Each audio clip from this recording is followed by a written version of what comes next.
What up, Bulls Nation? We've got a live CHGO podcast coming up right now for you, Bulls Nation. On today's show, plus minus, some trends we like recently and some trends that aren't as great. Plus, we're going to dive into some pre- and post-All-Star break splits for both Modest Buzelis and Josh Giddey. What have we seen from those two out of the break?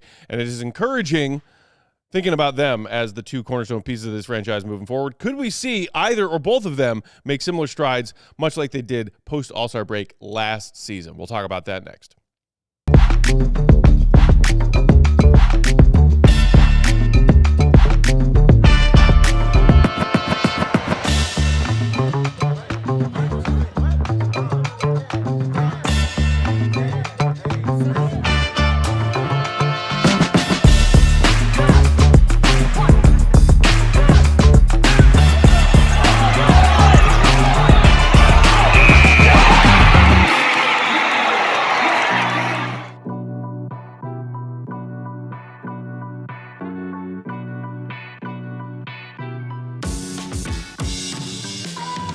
What's going on, Bulls Nation? You're ridiculous. Welcome into the CHGO Bulls podcast, coming to you live from our CHGO Xfinity Loft here in downtown Chicago. Thanks for being with us. Thanks for joining us in that chat. Hit the like button. It's free. I'm Peck, Bulls_Peck. That's Big Dave. Bow. BAWL Sports. Back in the saddle, Will, the GOAT Gottlieb. Will_Gottlieb. And King of the Controls hanging out with us. The one and only Joey C. What up, Joey? Good to be with you, boys. Happy Tuesday. Happy. Is that? It's Monday. It's Monday, my friend. Oh, man. I just want to go to Arizona. Can I just go to Arizona now? It looked like you had that planned out and everything in your head. Like, I'm about to kill with it. Honestly, what dude. What day it is? What day of the week it is? I and will- it's going to be great. I feel you, Joey, because I also woke up today and was like, it's Tuesday. Nope, it's just that we were here yesterday, and yesterday was Sunday. That is correct. That is correct, sir. Gotta love in-season work schedules. What day is it? I don't flipping know. Shout out to Trev Smith in the chat who said, good morning from Queensland, Australia, gentlemen. Hope everyone's well. Shout out to you, Trev. Thanks for joining us. We are well. Hope you are too. Travis McKnight, what's going on, buddy? Fine day. What's going on in that chat? As you just mentioned there, Joey, and I think we teased it at the very end of our post-game show yesterday, we got a little bit of fun news.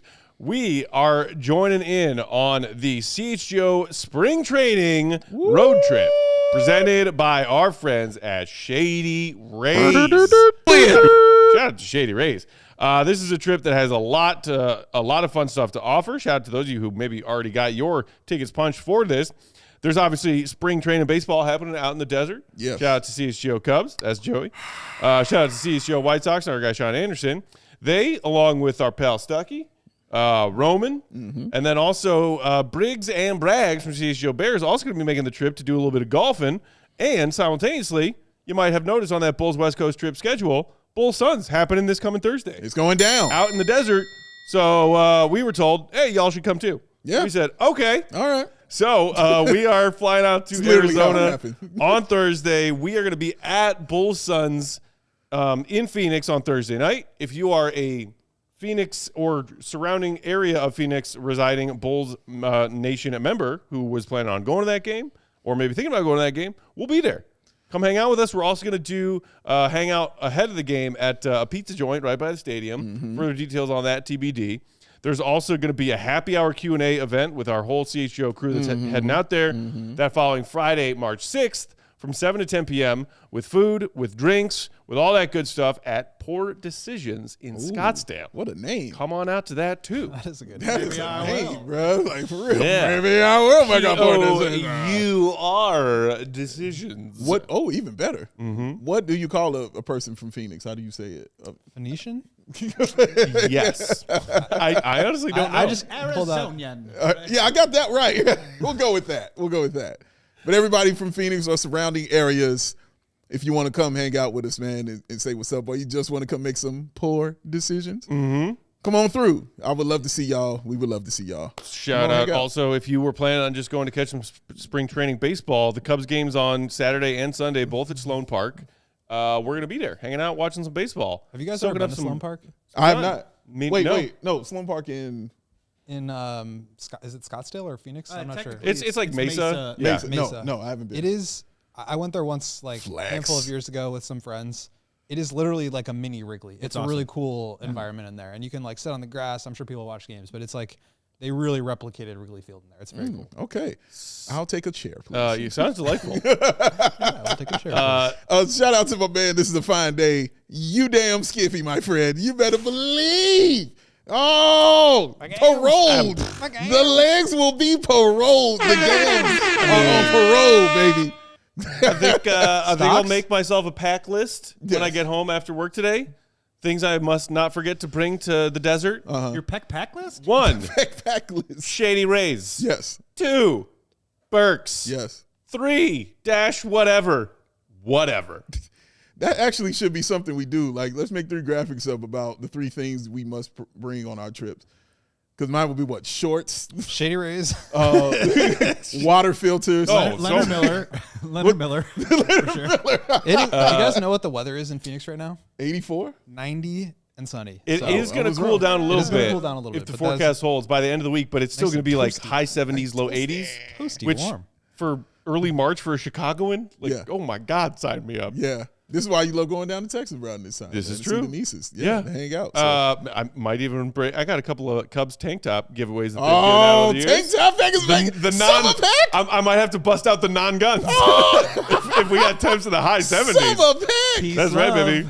Yeah. Early taste of summer pack. Oh, Makes it feel fine. because Chicago summer is a ways away. It's a ways away. But yes, you better believe the games. We're one on day full closer display. than we were yesterday. Yes. Hey, shout out to Beef Dip in the chat who said hi from AZ. If you're out there, Hey, Beef and Dip. you heard about this weekend, come find us, man. Come hang out, bro. Come hang out. Would love to see you, man. Would Yeah, love to see you. It's free. He's saying it sounds expensive. It actually isn't. You don't have to go to like Bulls Suns if you don't want to pay for the ticket. Just Correct. come hang out with us at the bar. Yeah. Before decisions on Friday. That's it. Come on through, Beef Dip. Come on through, Beef Dip. And tell us about AZ. You know what I mean? What's going on Also, down tell there? me if I can find myself a decent beef sandwich somewhere in Yeah. Phoenix. And how is the pizza? We'd like to know. All these things are important Can I questions. get Italian beef and jarred as pizza toppings? Mm-hmm. Or, you know what? I wonder if Phoenix has like their go-to staple of pizza toppings. Would like to try the local culture. What if it's pineapple? F that. No. The end. No veggies, no fruit. No, give me all of that. Hey, jarred is a vegetable, man. I never Jarred said no veggies. Is No. a vegetable. Shout out to him. We're not enough. surprised You by know these what? Fair statements. enough. That's Yeah. right. It's going to be a fun time. Looking forward to it. So hope to see you there. If Yes. you are in the Phoenix area, come on out. Come find us. Yes, man. Yes. Can't wait to see y'all. It's gonna be fun. With that, let's dive into some plus minus of what's going on with our Bulls back here in Chicago, shall we? Splash. 6 of 7 games in their homestand under the notch, and finally got a dub. Yeah. Started March with a dub. Crazy 27-0 run against the Bucks yesterday led them to a comfortable win. That was wild and fun. But let's talk about the recent handful of games and what we like and what we don't. Would anyone else care to kick us off? I feel like I've gone first the last couple times. I'll go. It's all good. For me, on the plus minus, I went with one Joshua Giddey As your plus. as the Plizzas. I dig it. Because he had, listen, I said this on the show. I needed to see him have this game. Like, I was getting a little concerned about him. And just the mental well-being, because, 0-11, I mean, that's going to weigh on you. Seriously, it's going to weigh on you. So I was just watching how he was performing and how he was playing. And I know he had to get reacclimated because of the injury and all that stuff, but he just didn't have that thing, about him, bro. And it showed up on Sunday. Absolutely it did. The three-point shot was there. The going inside, he was aggressive. He would go inside, and if it didn't work, he continued to do it, which is what I'm used to seeing him do. I hadn't seen him do that in those past few games. He would go inside, they take it away, and then he's just like, all right, I'm done. I'm fine. So, yeah, it was good to see him be his old self, grabbing 14 rebounds, dishing out 10 assists. We talked about the turnovers, Matt, and how we're okay with 4 turnovers. If you're going to have 10 assists, that's all right. So I liked the game that he played. It was good to see him back and feeling good. And you saw him talking after the game to Casey Johnson, just a smile on his face, not only for how he played, but just for the win. Like, I know guys just want to see the win. We understand what we want out of here, but players want to win the basketball game. So it was just good to see him get that and, just see him up a little bit more, man. So I was happy for him. I was very happy for him. And I hope he continues to play in this way. And not saying he's going to continue to have these triple doubles and things like that, but just continue to play this way. The aggressive style and not settling for things. And my man was taking pull-up threes, for goodness sakes. Like, we saw him just doing just all the stuff we're used to seeing him do in that game against the Bucks. And it was just really good to see. Yeah, I think it needs to be a little bit even more. Like, I like what you're saying. I want to see even more of it because 5 for 11 from 3, like, I do think you're right to say that he was more aggressive driving and he was, like, more involved in the offense in that way. But I just think there are going to be games where he makes his threes and there are going to be games where he doesn't. But can you consistently be somebody that's driving offense by getting into the paint? And I think he was doing that. I think that's how you generate 10 assists. But that's got to be the featured part of his offense, not he had 20 points and you look down and it's because he got hot from 3 that night. That's not his game. We all know that. He can make them and he can make you pay, and I think that was a huge step for him. But the consistency of driving, attacking, and forcing help to come over so that he can utilize his passing ability. That's where I think he's going to get to his best. So not a bad game by any means. This is what he needs to do from 3. But I want to see that, as we talked about before, I want to see him be a 30-point per game guy, not a 20-point per game guy, and not a I got hot from 3, and so that's why I scored a lot of points kind of a guy. I think, again, these are good steps. This is good progress for him. It's not a criticism by any means, but it's like if he's going to be sort of the franchise player, these are stepping stones that he needs to continue to go on. So good game for him. Good to see him actually play well because that has not been the case for a while. But that's kind of how I view, especially, I mean, it's the same thing with Modest too. It's like these have to be stepping stones for you to get even better. And that's a standard that if these guys are going to be the pillars of the franchise moving forward, that's the standards that they need to be held to. It's true. Yeah, it was Giddey's first triple-double since December 23rd yesterday. And again, a lot of that was he missed a good chunk of time leading up to the All-Star break with that hamstring injury. And then he's been trying to find his form since coming back.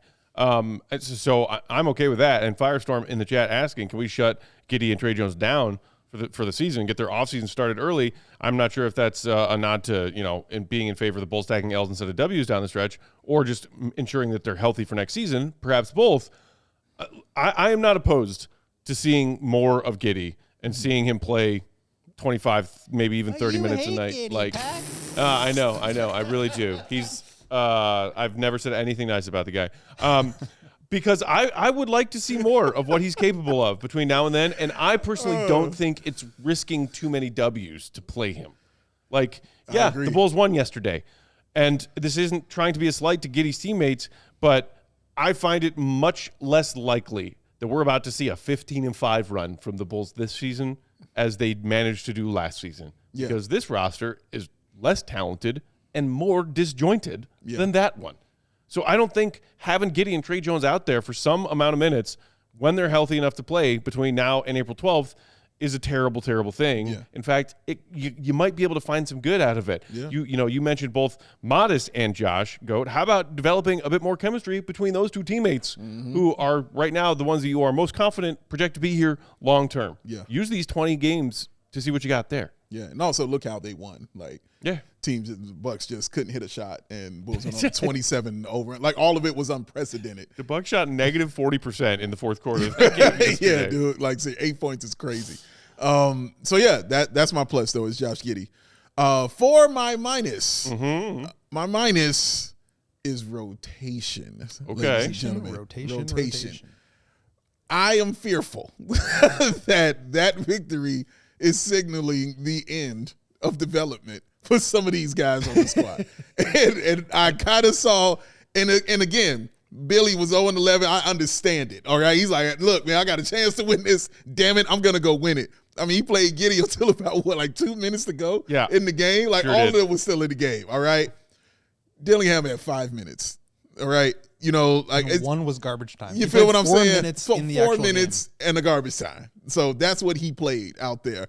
And I was like, oh, man, I'm looking at the rotation and just seeing the amount of minutes everybody played, 27, 32. It was about 8. The rotation was short. You know what I mean? The rotation was super short. And again, it was because of injuries and things like that. I understand that. But it just made me worry going forward about wins. And it made me worry about guys. Even made me worry about Miller a little bit. When Jalen Smith gets back, bro. Oh, man. Billy does love the vets, even though Lee isn't great at all, but he loves his vets. It just made me concerned about that because it felt like, oh, man, maybe I found something here with this rotation that I got. Let me just go with that. That worries me. And for me, that's a negative because these guys need to be playing and continuing to develop. I think that's a fair concern, and you know what? We could pick up that thought on the other side of this. Quick ad break. Hit the like button while you listen to these words from our friends and sponsors. It's free. It is. It's just a thumb pointed up, and it's free, and it spreads joy. That's it. Hit the like. We'll be right back. Bang. It's a long time. A lot can go down in 5 years. You could change your life in 5 years. You could do nothing in 5 years. You can be a champion, or you can stay in the middle. But all of it you can do in 5 years. And within that time, one thing that will not change is your price for your awesome Wi-Fi service from Xfinity, because that's the Xfinity 5-year price guarantee. All your devices working in perfect harmony for five whole years, ladies and gentlemen. It's amazing. And here's the best part. No annual contracts. Looking for them. Nope, no hidden fees. Not there. And Xfinity's best equipment is included. We are all Xfinity people. I'm also pointing to GOAT, and I'm pointing to Joey C. We love Xfinity. They are awesome. You know this already. Lock in your price and unlock the possibilities with Xfinity. Learn more at Xfinity.com. Xfinity, imagine that. Select plans only. Restrictions apply. CHGO Bulls also brought to you by Old National Bank. Whether it's on the field or the hardwood or in your financial life, the best teams win by delivering excellence at every level. Listen up, Michael. At Old National Bank, they believe that every play matters. From everyday checking to long-term planning and commercial banking, their team is here to build momentum and help you move that ball forward. It all starts with a plan tailored for you by professionals that you can trust. From simple tasks to bigger financial moments, you can count on them to coordinate your needs with steady, knowledgeable guidance that brings clarity and confidence to each and every step. It's a partnership designed to help you feel supported, not just today, but well into the future. So whether you're celebrating a win, rebuilding after a tough loss, not the Bulls, they're on a one-game win streak, or gearing up for whatever comes next, they've got your back with tools, insights, and an expert crew that's always in your corner. Old National Bank, member FDIC, where relationships and results matter. CHGO Bulls rolling along on Monday, Joey. Monday. We were looking for Monday. Even more petty. Like, he's my God, he's on a roll. 1 game winning streak. The Days of petty week for train. 200, please. My goodness. Before we dive back into plus minus, real quick, wanted to just shout out the super chat. We got from Emiliano Brito, 49 super chat. Appreciate you saying for fudge sakes. Oh. Great use of fudge. Yeah. My mom used to do that. Tank for the Boozer Brothers. Stop winning. No late season surges. Mid teams go nowhere. Look at OKC and the Spurs. Take notes, front office. I have no notes on that super chat. I would agree with it. That actually leads pretty well into my plus minus, if you guys don't mind. Not at all. Segue. I'm going to start with my negative Classic GOAT. because I just hate to tell you. The Bulls process right now, and look, I get it. They went on a 27-0 run. The Bucks fell apart. They're not going to go 0-20 whatever the rest of the way. I get it. I understand it. But I know it's hard. Like, the math matters here. The percentages matter here. Winning these games is going to affect the outcome of how many percentage points the Bulls have to jump up in the lottery. They traded away Kobe, Ayo, Vooch, Kevin Huerter, all these guys that may or may not have been a part of the future, but they didn't get any first-round picks back for them. They barely got, like, any high-level prospects. One of them is Rob Dillingham, who played 5 minutes yesterday. The main thing that the Bulls are going to get out of this trade deadline is their own draft pick, the value of their own pick. And this is exactly what we criticized, or at least what I criticized the Bulls for years when they traded Jimmy Butler, was that they got no additional draft compensation to help them build along the way. Okay, it is what it is. I think they probably could have gotten better draft capital had they taken on longer-term money. But again, that to me is a different process, a process that I think would have gone better for them. If they were willing to take on contracts that extended out beyond this season, maybe those multiple second-round picks could have turned into a first-round pick. If they had maybe moved a little bit more methodically on the Kevin Huerter trade, maybe Kobe White could have ended up in Detroit, and the Bulls could have gotten that better of Timberwolves and Detroit first-round pick back for him if they were willing to take on longer-term money. So again, it's about the process here. And I think the big one for me is, especially against this Bucks team, looking at Ousmane Dieng, who did not play well. But I don't know if he's going to be a good player. I know I would rather find that out than see how much Nick Richards can help you this year. I don't know if Dalen Terry is going to make it in the league or make his way back to the league, but I know I'd rather find that out than have Gershon Yabusele help win them these games. I don't know if Colin Sexton is going to be on this team beyond next year, and I don't know if his 22 points were the difference in the game last night. But I do know that if Rob Dillingham was out there yesterday, maybe they wouldn't have gone on the run that got them back in the game in the second quarter, and the 27-0 run wouldn't have mattered because the Bulls would have been down 15 or 20 in the fourth quarter, and they wouldn't be in this position. I understand the Bulls are not going to lose every single game the rest of the way, but based on their process, based on the fact that they did this the way they did, and when they did it, and having won so many games at the time that they did it, these wins do matter. And threatening a, 20% chance when you could have a 26% chance to jump up in the lottery, or a 32% chance, like, this really matters, and it affects the outcome of this team for the next 5 or 10 years.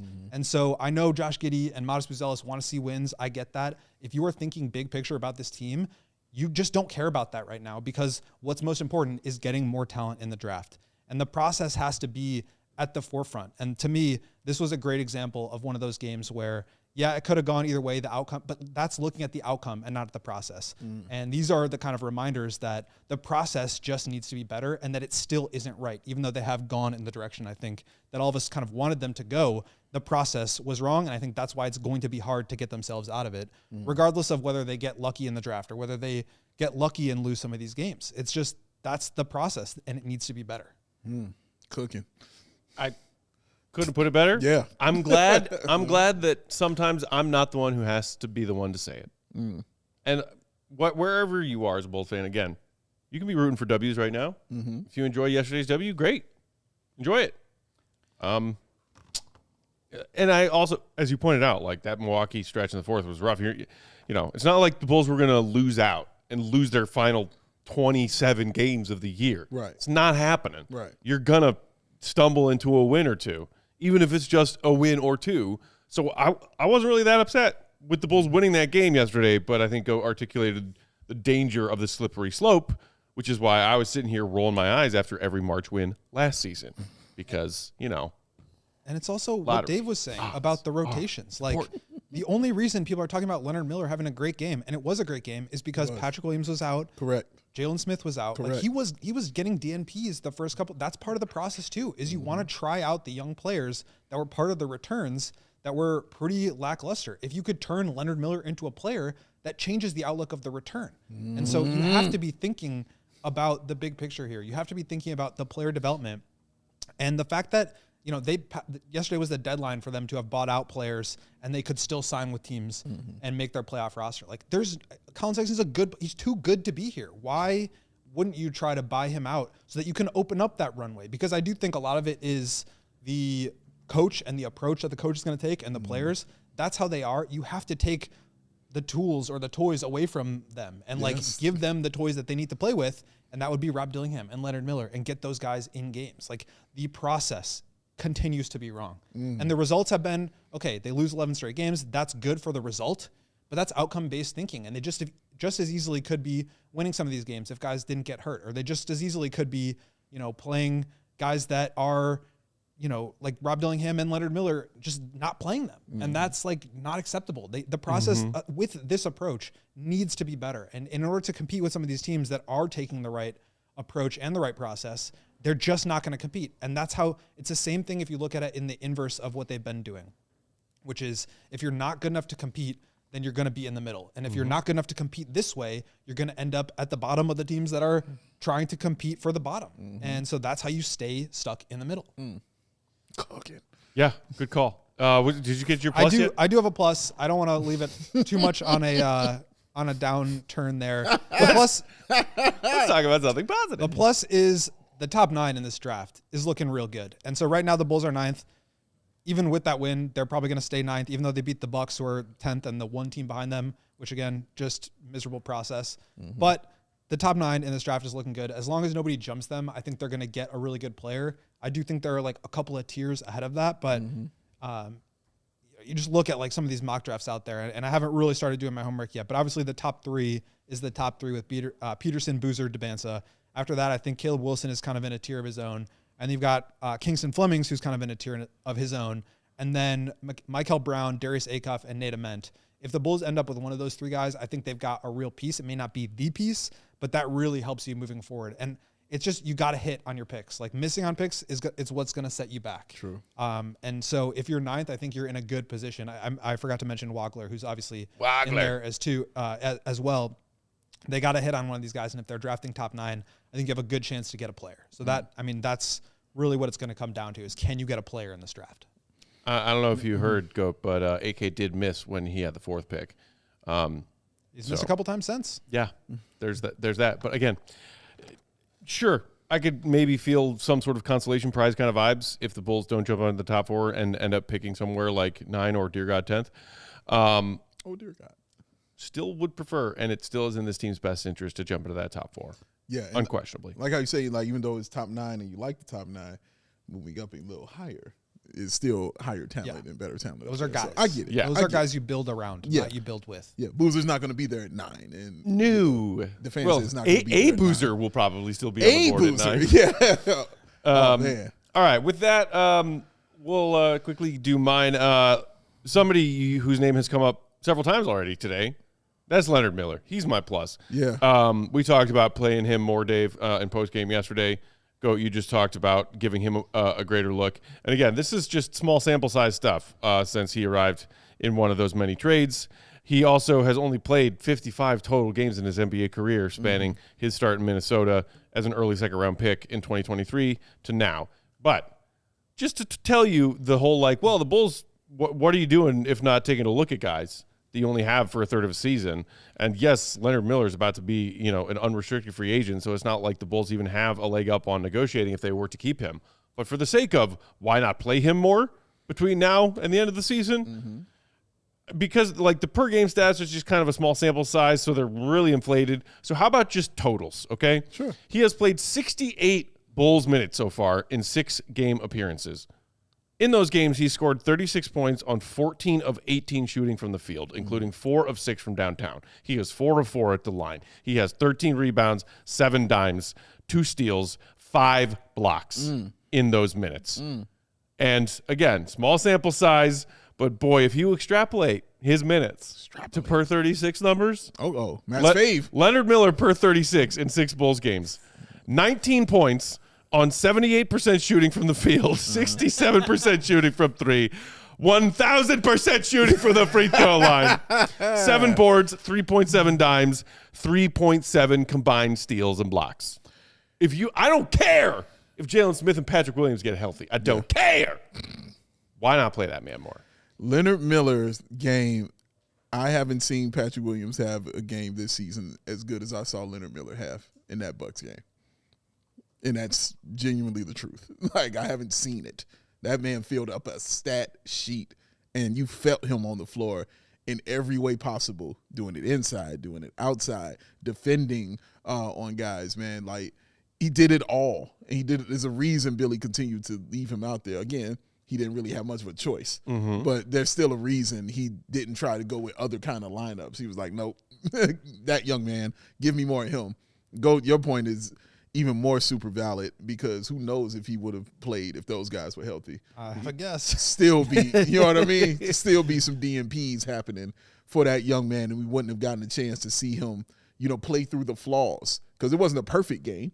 Right. But when he made those mistakes, like, we saw him play through the flaws. Like, wasn't that him who tried to get over who stopped at the half-court line? Yeah, the near 8-second rule. Yeah. For some reason, I didn't understand why he did that. Like, he just stopped there, and then he's like, oh, let me step over right here. So, again, we probably would have saw him get taken out before that. But Billy had no choice but to leave him in, and he paid him back because of that reason, man. So, no, Leonard Miller played well. I want to see him again get all the time in the world out there on the floor to see if they have something, because, hey, here's something I have. Now I can put that towards next year and continue to develop that. So that should be how they're looking at it. But alas, here we are. Go in favor of more Miller minutes, I assume? For sure. And I've been saying that since I was like the only person asking Billy was. about Leonard Miller the couple of days after they made these trades, and That is he a wasn't flex. playing. Like, I had him as a first-round pick in that draft in 2023. I've always really liked him. I think he's got a really unique skill set, and I want to see more of him. But he just hasn't had an opportunity in Minnesota, and there's guys ahead of him. But, like, he's a cheap contract right now. You have control over him, these are the kind of guys that if they hit, it can completely change the outlook of your franchise because you have productive talent at a very low number on your cap sheet. And so they absolutely need to be playing him more. And I hope he continues to play. And I hope he continues to play even when he's not shooting the ball well. Like 6 for 8, 2 of 4 from 3. I think the percentages can sometimes influence the way that we view somebody's game. That's kind of what the point I was trying to make with the Giddey 5 for 11 from 3. Like there's a lot of stuff that he needs to do outside of the makes and misses that's going to keep, convincing Billy Donovan to keep him in the game. But at a certain point, like he has to be out there in order to prove that he is capable of executing on those things. So I absolutely want to see more of him. I've been excited about him as one of the pieces in that deal. And I think he could be a player. Quickly before break, my minus is a real simple one. It's Rob Dillingham. He played 5 minutes yesterday. That's not great. Not great. Let's hope that trend fixes itself because even dude, you got him under contract next year. Yeah. He's one of like 4 players you got under contract next year. He's here. Him playing 5 minutes seems bad. Yeah. All right, we got to knock out another ad break. When we come back, we're going to talk about pre- and post-All-Star game splits from Modest and Josh last season. And if they can, if not replicate that kind of increase in production this season, do something similar to make Bulls fans feel good about that duo moving forward. Hit the like button. It's free. BRB. Hey, Julia.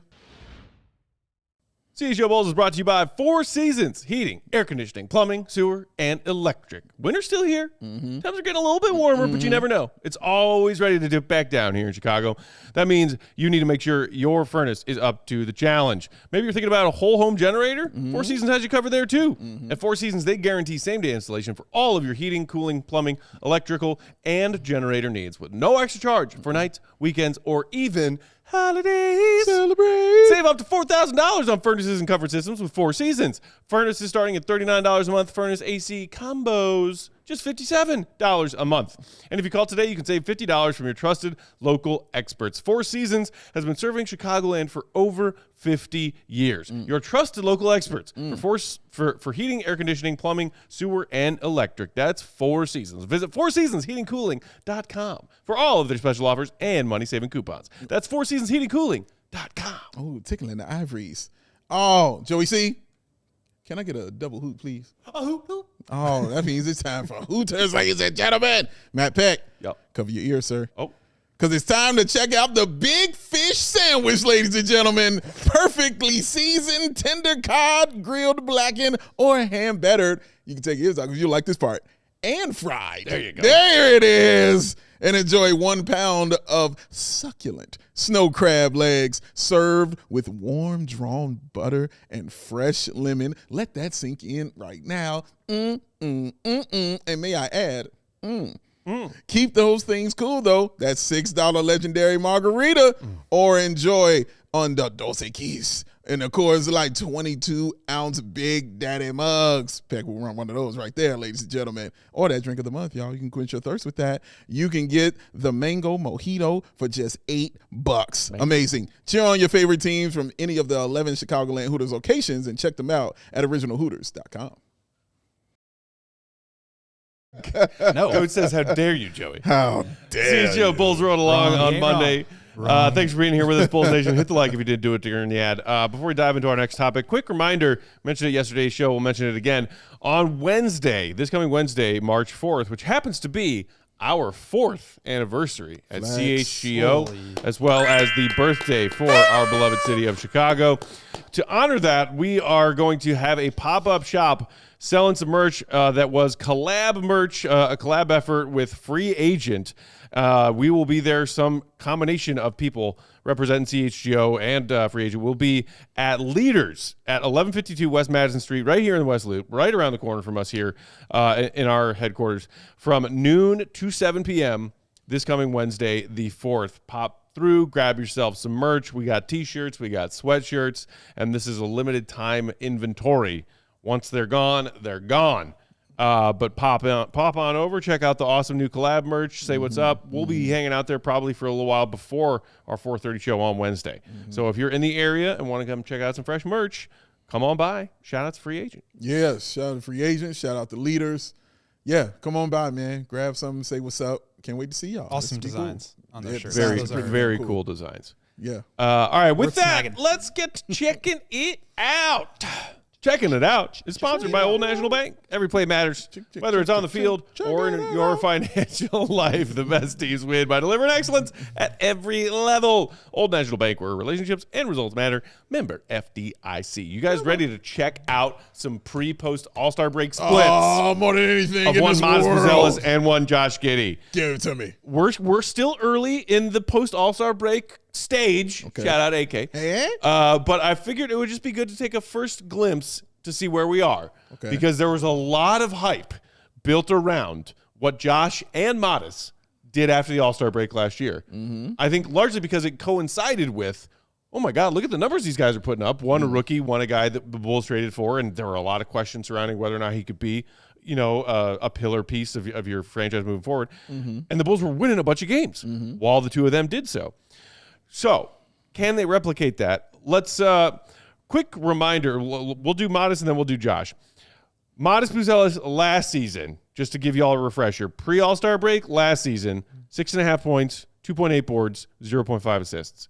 Post-All-Star break, when his minutes increased from 15 to 27, 13 points, 5 boards, 2 assists. Reasonable increase in production there. Okay. So that was last season. Last season. Here's where we are this season. Before the All-Star break, and by the way, with Modest, this is has played every game this season, knock on wood, sample out. size. Pre-All-Star break, he was at 28 minutes and change per game, putting up a little over 15 points on 47.4, 37.2, 77.8 shooting splits, 5.4 boards, 2.1 assists, and 2.1 combined steals and blocks. Shout out to Modest for that. I dig it. With a usage percentage of just shy of 22%. Post-All-Star break, his minutes have gone up, thank the frickin' gods. Yes. 31.5 minutes per game, 17.7 points, 6.2 boards. Hello. It's basically the same steals and blocks, up a couple of ticks. Shooting splits, however, this is where it gets interesting. Okay. Efficacy is down a bit. 45% from the field, 33.3% from three, 75% from the line. Usage percentage has gone up from just shy of 22% to nearly 25% after the All-Star break. What jumps out to either of y'all when you look at those pre-post splits for Modest? And again, keeping in mind 6 games post-All-Star break so far as that sample size. Yeah, I was just about to say that I think the sample is too small to really take anything from it, except for maybe the usage rate, which you love to see jump up from about 21.5 to almost 25. That's what you kind of hope he turns into, is a higher usage player that's not sitting in the corner and shooting threes or being kind of an ancillary piece of the offense, and instead being more featured. It's hard to be more featured when your usage is around 20. So to me, that's the big takeaway. Typically what happens is when your usage goes up, your efficiency goes down. And so that's not that staggering. I think a lot of the numbers kind of scale with minutes, right? So like you look at how he performed during the pre-All-Star break compared to the post-All-Star break, the per 36 or per 75 possession numbers are probably close to the same, but he's just playing more minutes. So of course he's producing more. And so right now I think the big takeaway is the usage and efficiency. That's a typical correlation that you see is usage goes up, efficiency goes down.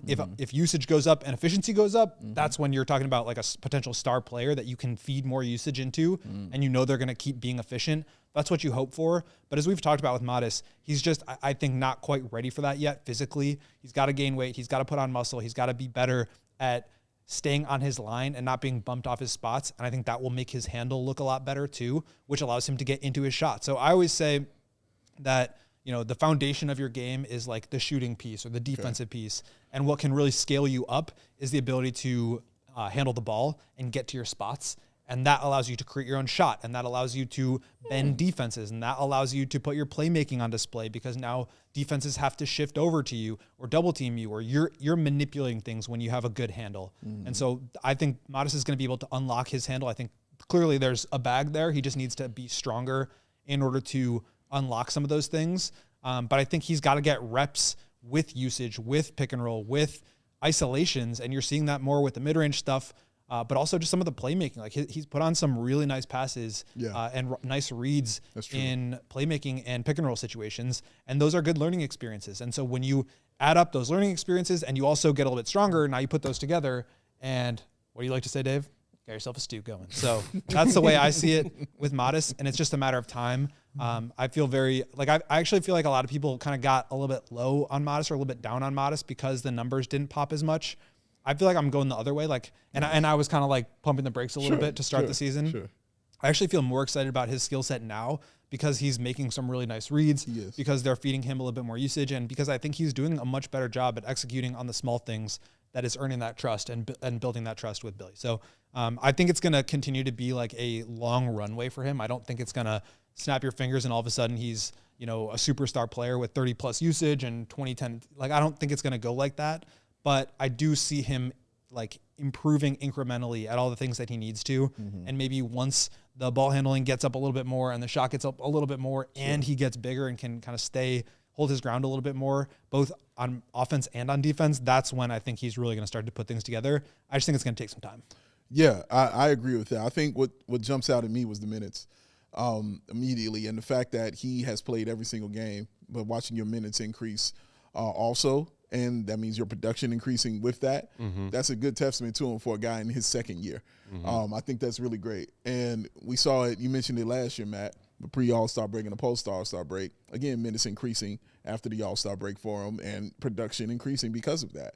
So, yeah, I'm happy to see him starting to get that because I remember Matt and I sitting here yelling about that when the season started. Like, play that dude 30-plus minutes. He needs to be playing that many minutes. There it is right there. He's getting more time, and he's showing out within that time that he's getting. I feel him so much more on the floor now. You hit it on the head as far as the playmaking that he's doing now, like getting more comfortable with that.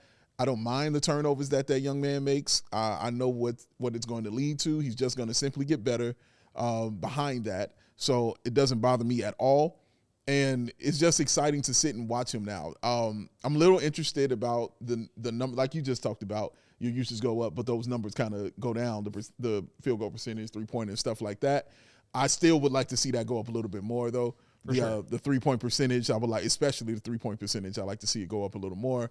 But for a guy that goes strictly inside more, that's why I want his field goal percentage to be higher, too, because it's not like he's allowed to have a mid-range game out there. So if all he's got is shooting those guys, going inside and trying to score, I would like that to be a little bit higher, because what that number tells me is you're a guy that's shooting jumpers.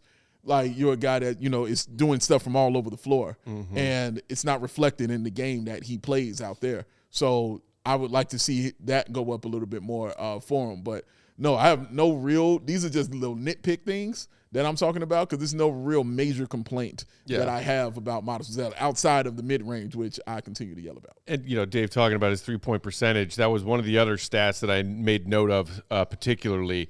And as you were just saying, when usage and or volume for a player goes up, especially earlier in their career, the tendency is for efficiency to come down. Modest was taking 5.5 threes a game before the All-Star break.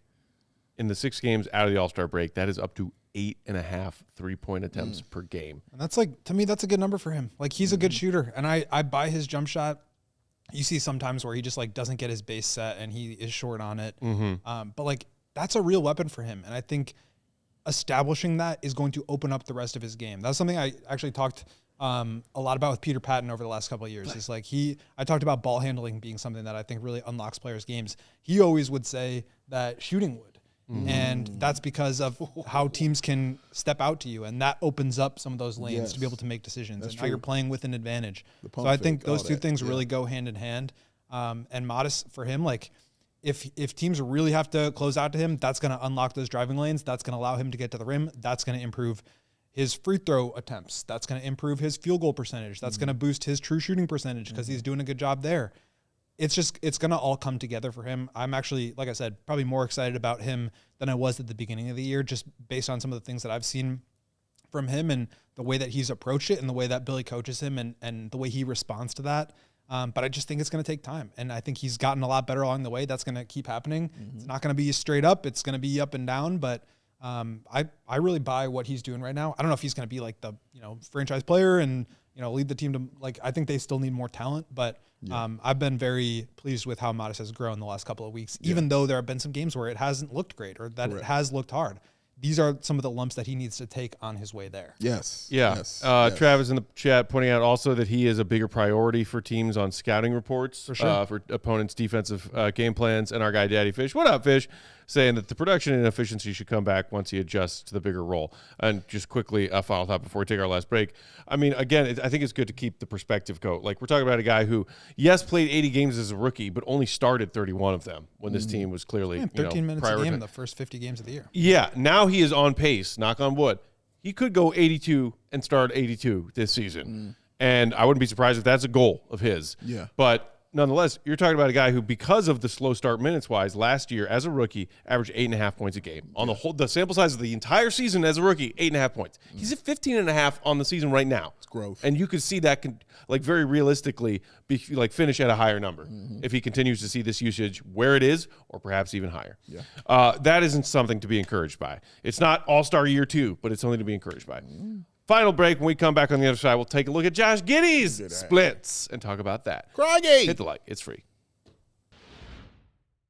Fellas, but you don't want to go to the doctor.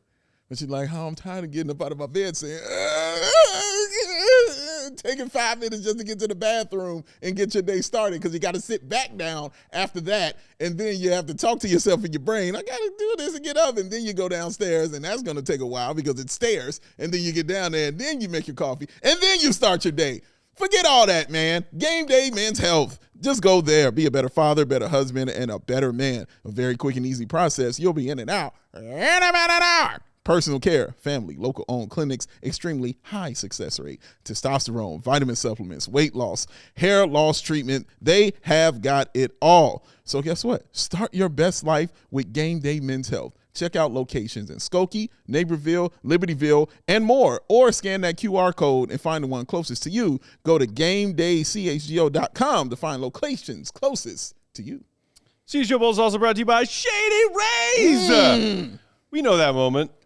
The moment when you realize you left your favorite sunglasses at the beach, Okay, or on the roof of your car, or at a gas station 3 states away because you just got home from a road trip. Go did that. We've all been there. I've been there. You've been there. Yeah. But you know what? I found Shady Rays. Shout out to them. And it changed the game with me and my sunglasses. Nice. These sunglasses are made for real life, y'all. Seriously good looking, as you can see. Flex. Polarized, durable, and not stupidly expensive. I'm always looking for comfortable quality shades that aren't breaking my bank. Nice. And I found it with Shady Rays, Dave. Plus, they've got that loss and broken protection plan. That's your jam. If I throw a hat, my sunglasses are on top of the hat brim. I just say, hey, Shady Rays, lost them, broke them, boom. New pair in the mail. Next day. In your face. I freaking love it, and I love these Shady Rays. Shady Rays eyewear that has your back. Shout out, baby. Joey, go to ShadyRays.com. Use promo code CHGOSR to get 40% off 2 pairs of premium polarized shades. Try for yourself. Try for yourself. All right, CHGO Bulls rolling along. Let's talk Josh Giddey, y'all. And again, just like Modest, same 6-game sample size post All-Star break. So keep that in mind. There's still 20-some games to go, assuming that Giddey plays the majority of their remaining schedule to add to these post All-Star break numbers. But pre-All-Star break, Josh was in about 32 minutes a game at 18.5 points, 8.5 boards, 8.8 assists, a stat line that many, many people were jazzed about. Shooting splits, 46 and change from the field, 36.6 from 3, very respectable. 77.5 from the line. His usage percentage was at 25.7. Post All-Star break, and keep in mind also, not just the small sample size of games, but as you see there, just 26 minutes per game as they have eased him back in from the hamstring strain. 13.5 points, scoring is down. 5.7 boards, 6.3 assists, those down as well. 43.3 from the field, but 40% from 3, 64.7 from the free throw line. Come on, Josh. And usage has gone up a tick from 25.7 to 26.3. Okay. Again, I'm not gonna crush Josh or even really criticize him for these early return post All-Star break numbers because of the factors of playing his way back from this hamstring, the fact that he's been on a minutes restriction for the first couple of weeks out of the All-Star break, and that he, as we were discussing in postgame yesterday, Dave, just physically didn't quite seem to look like himself. Yeah. It's not like he's a player where you talk about first step burst being the first and most important thing about his game. Yeah. but still there was just something off about his fluidity. Yes. And the way that in his own unique way, he finds fluidity within his game. Correct. That leads to fluidity, more importantly, for his teammates on the floor. Yeah. In those offensive possessions. But, like, I would anticipate we see some of these shooting splits and point, boards, and assist numbers sort of correct themselves moving forward. I'm not really worried about this right now. I mean, he's the engine, he's the general, he's the leader of the offense. You knew it was comfortable for him yesterday when you started seeing the alley-oops go up. Mm-hmm. And when I started seeing that, I was like, okay. Even the pass that we talked about that he made to Nick Richards, and you were like, why are you passing? Like, KYP, no, it's Nick Richards. And I was like, well, but he doesn't know. You know what I mean? Like, he has no idea who a lot of these guys are and where they like the basketball. You saw it start to kind of come to fruition as the game went on. He was like, oh, Nick Richards does this well. Oh, Colin Sexton likes to do these kind of things. I already know what Modest likes it. So you saw him kind of putting it together in his brain as the game was going along. And that's very important. I do like the three-point shooting stat. The fact that it was already 36 was awesome. Mm-hmm. And the fact that went up a tick even more to 40, not even a tick, but going up to 40 is even better. So that's great. For me, that's just showing it's a weapon now. And not just a fluke. It is an absolute weapon. I am proving it for 2 years now that I can shoot the three-point shot. And that is very important. So, because teams are going to have to, put that on their scouting reports now about Josh Giddey, in addition to the passing and the rebounding and the things like that. Respectable volume, too, just quickly. 12 of 30 from 3 after the All-Star break. That's super respectable. Yeah. You have to get somebody out on that. And if he has a pull-up three to it, like we saw yesterday, I mean, that opens up even more gates. For the young man. But you're right. You weren't worried, but I was. I was concerned just by how he looked. Honestly, if he was looking the same way as far as how he attacked and how he moved, I wouldn't have felt that way. And if the numbers just weren't there, then the numbers just weren't there. I could have easily been like, well, he's been gone for a while and getting reacclimated and stuff like that. This just didn't look like that, as you mentioned. Like, it just didn't look like that, man. Like, and people were like, is he, uninterested in this? And things. I was like, nothing I've ever seen about Josh Giddey says uninterested or not trying to win basketball games. So I just was happy to see him back in the fold in this kind of way for the Bulls team. So I think it's important to have him there because, as I mentioned, he's the engine of the offense. He's running everything out there for this Bulls team. He's going to get all the minutes out there, regardless of how many guards are on the team. It's going to be Josh Giddey getting the bulk of those minutes out there on the floor. So, yeah, it's good to see him like that, and I hope it just continues to progress and the confidence kind of stays where it is, like we saw it in the game yesterday. No, I think that's a good point, and especially with the shooting, to see that number hold up for 2 years is a really big deal. Teams continue to lay off of him, and like I said before, there's games where he doesn't make them, and like in the playoffs, I think that's going to be an issue that the Bulls have to figure out how real it is. Mm-hmm. But there is also games where he makes 5 out of 11 and can help win you a game. So I think, especially when he's left open, he is a very comfortable and confident shooter. He needs to be. And that's going to come and go, but I'm not necessarily worried about that. I feel like that's gotten to a point where, like I said, in the playoffs, it might rear its head. Right now, the Bulls just aren't even close to that, so it's like not that much of an issue, and he's going to have time to continue to get better before it becomes one. Mm-hmm. I think the big thing for me is I haven't been discouraged about anything that I've seen from Giddey this year. I think he's played really, especially the first half of the year, he played really well. It's more to me that he just hasn't taken a meaningful step forward in terms of his ability to control basketball games. Mm-hmm. And when I say that, I mean a couple of different things. Billy Donovan said this earlier on this year when I kind of asked him about what's the next step for Giddey, and he said really being able to manipulate defenses, understand what reads are happening, and pass guys open, and with drives, being able to just draw defenders over and find the open man. Like, I think there's another level he can get to just with being how cerebral he is and his ability to pass with the size that he has, that he can really be dangerous when it comes to manipulating defenses. Mm-hmm. The Bulls don't really play in a way, I don't think, that really allows for that. They're just so up and down. They're not in the half court a lot. Mm-hmm. And so I think that kind of can be a little bit of an impediment there, but he's got to get better at that. And I feel like that's where he has more room to grow. The area where I would like to see more growth from him that we just haven't yet, and it's been kind of up and down, I said this a couple weeks ago, like he needs to be somebody that can score 30, not just 20. If you're going to have the ball like he has the ball, if you're going to be somebody who is tasked with manipulating the defenses, a big way to do that is to be able to put pressure on the rim and get downhill and draw fouls and finish at the rim. And so he's going to have to just be a relentless driver. And it's a tough time of year. I think the minutes restriction and the spurts that he's playing with, like short spurts, last night was a little bit better. It's been hard for him to get in a rhythm.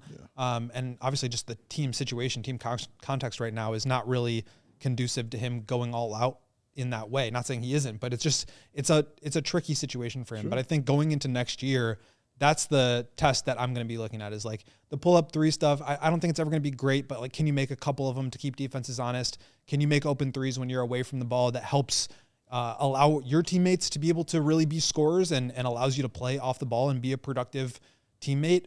But I think for me, the big thing is, can you be a dominant physical threat getting into the paint and scoring? That's what's going to take his game from potential fringe all-star, very good player to, franchise cornerstone, can actually win at a high level around him. And that's a big gap. That's a hard gap to close. But I think to me, that's kind of like the path forward. I think the turnovers are another one, big one too. But again, that has to do with the pace. For me, it's all about just the scoring and the driving and forcing defenses to really respect you in that way. And that comes with shooting, that comes with decision-making, that comes with passing and turnovers and all that stuff. But I think it really starts with, can you get to the rim whenever you want? And not just the rim, but I think the point you have to make on top of that is getting to the line. And that helps you get to the line. Daddy Fish in the chat saying, only thing is the drop in free throw percentage as far as Giddey's pre and post all-star break splits. Yeah. Beyond that, what I found to be interesting, just like I highlighted Modest's three-point attempt rate pre and post, what's striking to me, and yes, minutes are a little bit down, but before the all-star break, Josh was at 5.2 free throw attempts per game. Since the all-star break, that's fallen to 2.8. So basically half as many free throws, and not in as half as many minutes. You're talking about 26 minutes instead of 31 minutes, but his free throw rate has dropped. And maybe some of that is feeling healthy with that hamstring versus not, and being aggressive versus not. But that goes exactly in line with what you were just talking about, Goat, as far as being a guy who can be not a 19 or maybe 20 points per game scorer in this league, but closer to a 25 to 30 points per game scorer. Because I hear that argument a lot from people who don't think that Josh's turnovers are a big idea or are a big deal. Well, look at all the high usage players across the league. They'll have 3, 4, 5 turnovers a game regularly. Look at SGA. Look at Luka. Cool. What are they scoring? 30 plus. That's the difference. Living at the line, too. That's the difference. And those guys, we're about to see Shea and OKC in Chicago tomorrow night. But like, Shea is leading the league in free throws made per game this season. He's also leading the league in field goals made per game this season.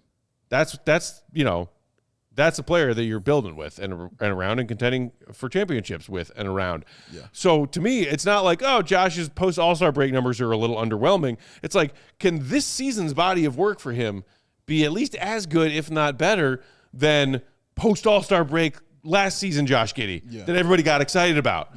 Because again, quick reminder there, post all-star break Josh Giddey last year, 21.2, 10.7, 9.3. That's a player that you can legitimately get excited about having around. Yeah. And Bulls fans took that as like, okay, well, this is what it's going to be from here on out. And it was a 19-game sample size. Yeah. And a lot of us said, can he do that for a full season? So far, the answer is no. Yeah. Sorry to be the messenger and kill me if you want. Yeah, and I don't. But so far, the answer to that question is no. Don't kill him. And I don't hold that against him this season, because I think that the context has just been so weird. And he did play a lot closer to that in the first half. Sure. To me, it's more just like the same thing I said with Modest. Like, can you use this as a stepping stone to get to the next level? He's still a young player, but he wants to point out 22, whatever he is, 23 years old. Like, is there more room for him to take another leap forward? At the same point, this is his year 5, right, in the NBA? Yeah. I think that's the step that I still really need to see from him. And he took huge strides towards that last year, where he was getting to the line 5-6 times per game after All-Star break. I feel like, he's not going to have Shea's mid-range. He's not going to have Steph's off the dribble 3-point shooting. But can you get to the rim and get to the foul line to where you can score 25 a night? Like, that's and he's not far away from that. But it's like the gap between 18, 19, 20, and 24, 25, 26, 30 is huge, especially for what it means as an offensive initiator. Yeah. It's obviously only 4 points a game, 5 points a game, but what it means for how teams guard you, for how threatening you are, how teams game plan against the whole team changes based on that. And I think that's really where he needs to take that step forward. I think he can do it. He's already shown that there is room for that in his game. Like, he has gotten a lot better. Right. But that's a step that next year I feel like he's really got to take. And as we go to just a little bit of overtime here on CHGO Bulls today, if you are watching on one of our streaming service partners, shout out to Roku, Samsung TV Plus, Comcast, Xfinity Cable. If you want the bonus coverage and you're tuning into one of those stations, just head to allchgo.com. And again, like, I think that's fair to point out. It's not to say that Josh hasn't progressed from last season to this season. He has. Last season, he was at 14.5 points. Right now, totality of the season, combining pre and post All-Star, he's just shy of 18 points a game.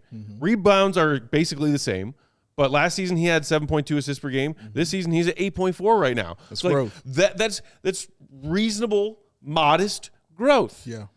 It's not the same as people saying post All-Star break Josh Giddey that we saw last season is the Josh Giddey that we should all expect to see from here on out. And I think a lot of people took that for granted or as an assumption of this is the player that we're going to have moving forward. And I'm not saying either that I don't think that he's capable of being that caliber of a player, statistically speaking, for an entire season at some point in his career. Just saying that post-All-Star break 19-game sample size last season got a lot of people excited. Sure, and rightfully so. Sure. But I think that we also talked about it during the offseason of he's not going to be what we saw in the first half of last season, and he's not going to be what we saw in that second half of last season. Going to be something in between. There's a middle ground. Yeah. And I think those stats in the first half that you showed was the middle ground for a guy like Josh Giddey. Almost 19 a game, almost 9 rebounds, almost 9 assists. That, for me, is literally the middle right there of what Josh Giddey is. I don't think he's hit the peak of what Josh Giddey can be. If those free throws go up, like Go said, like, he's right there, but it's still far away. Like, to get to, like, that 25 guy, like, he's there. He's there, but it's still a ways, it's still a few towns over Like you saw, for him to go ahead and get to that kind of level right there.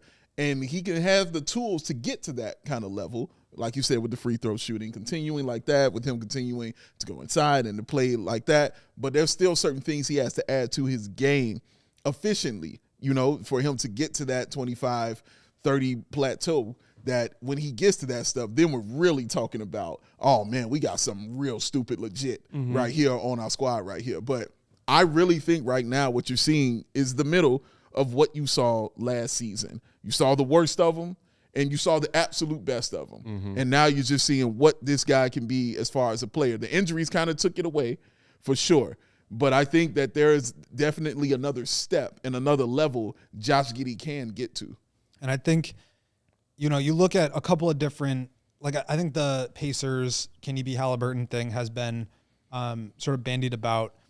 Like, Giddey is averaging 3.6 turnovers per game this year. That's just, like, way too high. Halliburton averaged last year 1.3.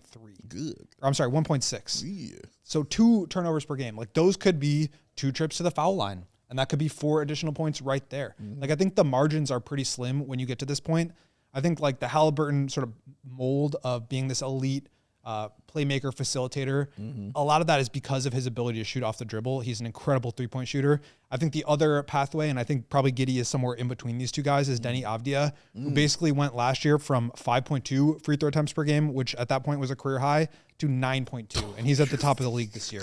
That changes him from a 17-point per game guy, 17, 7, and 4. Great player, very solid player, similar to Giddey, more of a scorer, but like less of a facilitator, to 24.5, 7, and 6.5. Like, that's an all-star right there. And so I think if you add a little bit more from the shooting and just like make that more consistent, where it's not 5 for 11 one night and 0 for 6 the next night, and just consistently be around 35, 36, 37%, while continuing to increase the volume, while also getting to the foul line more and cleaning up some of those turnovers, I don't think that those are like outside of the realm of possibility with who he is. And if he does those things and you clean up those margins, all of a sudden it's 24 points, 9 and 9, or 10 and 11, or whatever it may be. And that's like a real offensive engine right there. And I think there's just some low hanging fruit that next year I'm hoping he can really clean up because to me it's close. Yeah. And there is a pathway there of kind of marking the gap between Halliburton and Denny Avdia, but he's really got to maximize the foul drawing and the turnovers. I think those are the two key things.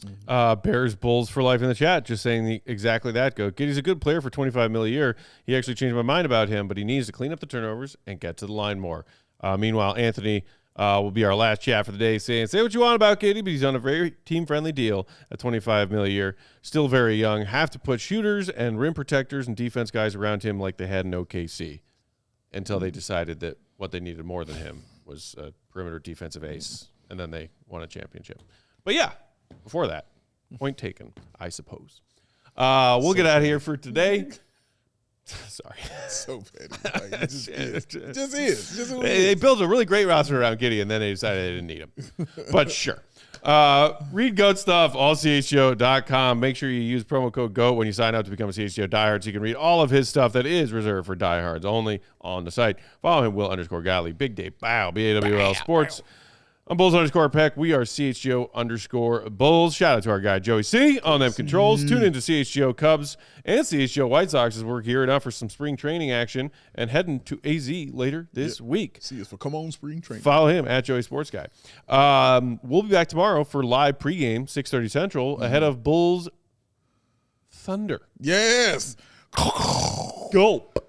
Yeah. Let's see how that goes. Caruso. And Goat, that'll be you at the UC for Game 7 of the homestand. I'll be back. He'll be back. We'll talk to him in postgame. Hit the like on your way out if you haven't done it yet. We appreciate you, Bulls Nation. Thanks for the chats. Thanks for the likes. We'll talk to you tomorrow evening. Much love. See you, Rob. Be good. Love y'all, man. Peace. We all silly like the mayor.